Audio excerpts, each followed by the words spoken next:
everyone, welcome to Sweet Tomato Vine Homestead. I'm Linda. Today I am multitasking. I'm working from the inside and I'm working the outside. I just finished making some kombucha. This has gotten to be our favorite. This is the Jamaican sorrel hibiscus kombucha. It is so delicious and it has become our new favorite, and I got it sitting out for a second ferment. I purchased this OrganicBlood in these larger bottles from my local seed store. I purchased this OrganicBlood from Amazon. I had not had any problems with these. They smell really good, and I had told you in many of my videos that this is what I use for my inside plants and my seedlings, and it did not smell bad. But this one right here I just got, and I just wanted to tell you all about it and make sure that you check and you give it a sniff before you add it to your water and pour it on your plants that are going to be staying inside, because this smelled horrible. So I don't know if this is a old batch or what it is about this one, but I had poured some in a watering can and was about to water the plant. I had to take it outside. I did not pour it on anything because it smelled so bad. So I will be using this outside now. So I just wanted to let you all know. So in case you did order some, and it's a smaller container, so I don't know what it is, but they say the same thing, but this one smells bad. So I will be using it outside, but I will not use it inside, and I would advise anyone else not to use it inside, because you know, if you get one that smells like this, because you know that would linger inside the house, so we don't want those smells inside of our house. I had this Japanese maple in a container for about 2 years, but since I planted it in the ground, it is looking so beautiful. It has never looked this beautiful before.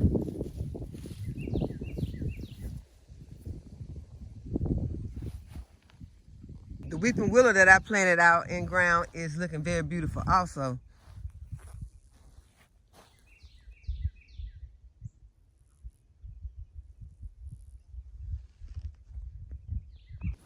The magnolia has lost all her pink and white flowers, but she is still beautiful.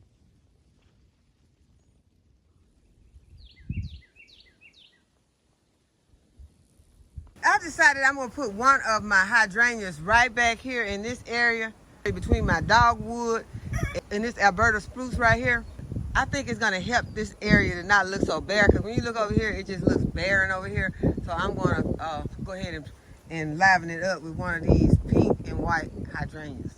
And this is what my hydrangea is looking like, and this one is the Marriott pink hydrangea. It blooms in the summer months. It grows 5 to 6 feet tall and 5 feet wide. Its cold hardiness is to 10 to 0 degrees Fahrenheit. It is not hardy in zones 1 through 6. So this one's perfect for my zone, because I'm in zone 8B. And you fertilize it in the spring and the summer months. And it likes partial sun, and so it doesn't want to be in full sun, but it likes partial sun. And I bought some soil acidifier out to put it in a hole.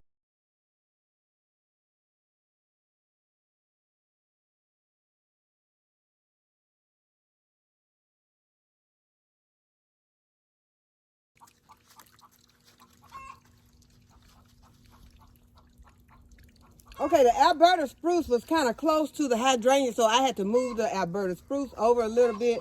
And so this will give the hydrangea enough space to spread out. And then I will keep it pruned, you know, so it still fit this space without, you know, overpowering this Alberta spruce. So I'm going to go ahead and water them both in now. But I think the hydrangea looks better already. And it hasn't even gotten water, because it was just looking so droopy. But I think it's beginning to like its new home already. And the hydrangea just looks good in this spot. It looks, I'm just happy to have the hydrangea over here, because this spot was just looking so dull. And so I think that it's going to liven this area up a whole lot. And with the hydrangea, as bright and as beautiful as the hydrangea is, you'll be able to see it and enjoy it from all areas of the garden. So I have another one that I'm going to plant, but I'm going to plant it in the garden. And I think I'm going to put it in an area where it can still get its partial sun, And you know, not full sun though, because the full sun in the heat of the summer, I think would be too much for it.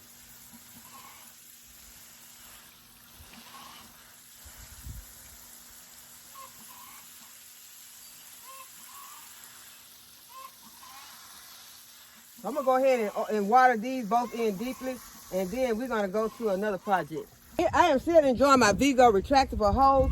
I can now water the plants that I have planted over here, and I also use it when I'm giving water to my chickens. So it's been wonderful having this Vego retractable water hose.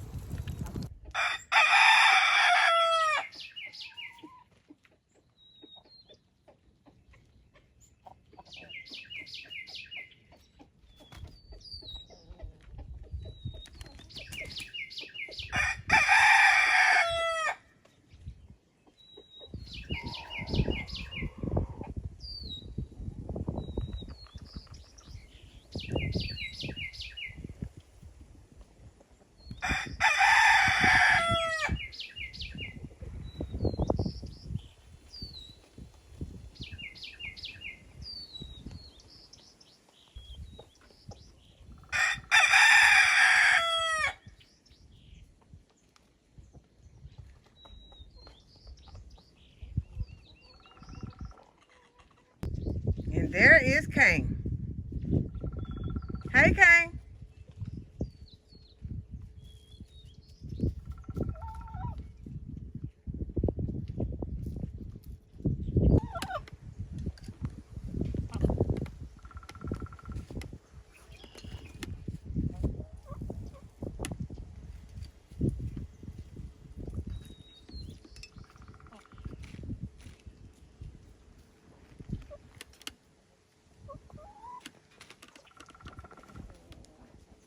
And there's Matilda.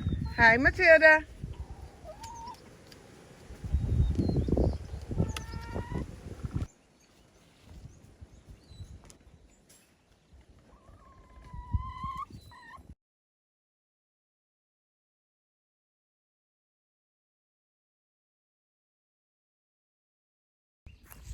Okay, next, Rick and I are out here planting the watermelon, and I am simply digging a hole. We already put down some plastic, but Rick put down the plastic, and I am digging a hole, putting in some fertilizer. And this is my black diamond watermelon, and they look pretty good. Show you what the root system is looking like on the watermelon. Okay, and that's what the root system is looking like. And then after you get your hole dug, you just pop in your watermelon. And y'all, we're gonna make a diagram of the places where the melons are planted in the garden, because we're not going to try to keep these labels, because we know that these labels will get lost in the watermelon patch. So just gonna put this soil in around it, and once we get them all done, we'll be watering them in. Okay, you all, now I am about to plant my squash, and we're just cutting some holes in the plastic and folding the plastic back. I'm going to dig a hole, since I'm just planting seed and fluffing up my soil. And I am adding some bone meal, and I also have some of my slow release fertilizer mixed in. I'm just going to add some to the hole. And this first one I'm doing is my candy roasted squash. This is my candy roasted squash. I'm just going to drop 2 seeds in each one to make sure I get good germination. And since I got help out in the garden, we're going to go ahead and get it done, because it is about to rain. And I just want to go ahead and get these planted. But I will show you when I drop those seeds in. I'm just going to drop 2 seeds in of this candy roasted squash.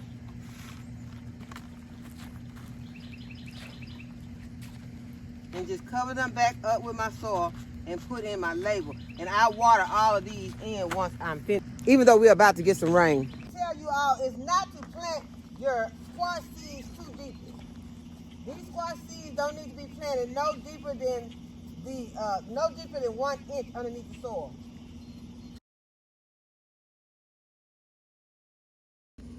Okay, so I want to give you a close-up of what the hole looks like after I have planted my squash in it, and I just raked the remaining soil around the whole inside of the hole sometime.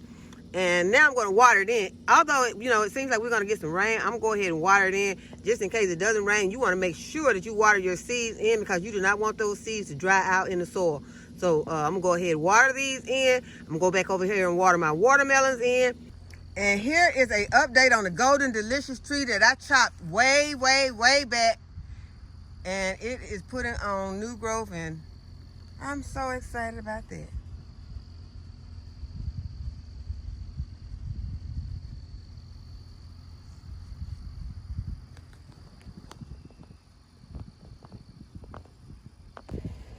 One of my hosta plants has returned to the garden this season. They die all the way back during the winter, and then when spring comes, they pop back out. I am so happy to have this squash and pumpkins all planted in and watered in. I am still so excited about this Vevor plastic sheeting.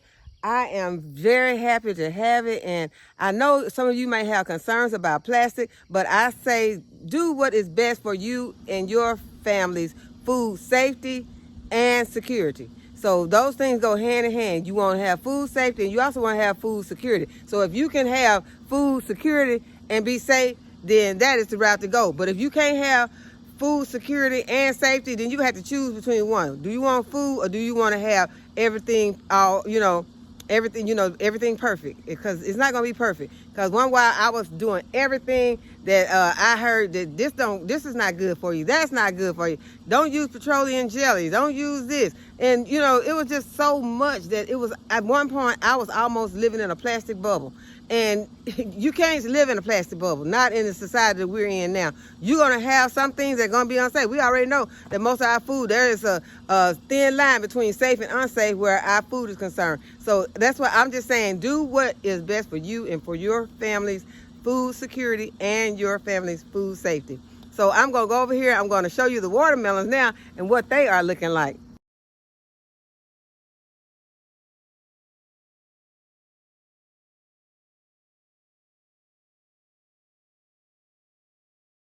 I think today has been a really productive day. I am excited about all the work we got done. We got the watermelons and the cantaloupes and honeydew melons planted. We also got our hydrangeas planted. Got our squash and pumpkins planted. There are some other things that I got done that we did not record today, but I will be showing it all to you tomorrow in tomorrow's video. And so I hope that you have enjoyed this video and that you give this video a thumbs up and subscribe to my channel. Go ahead and hit that notification bell to be notified when I upload a new video. And as always, thanks for watching. I'll see you in the next video. Bye-bye.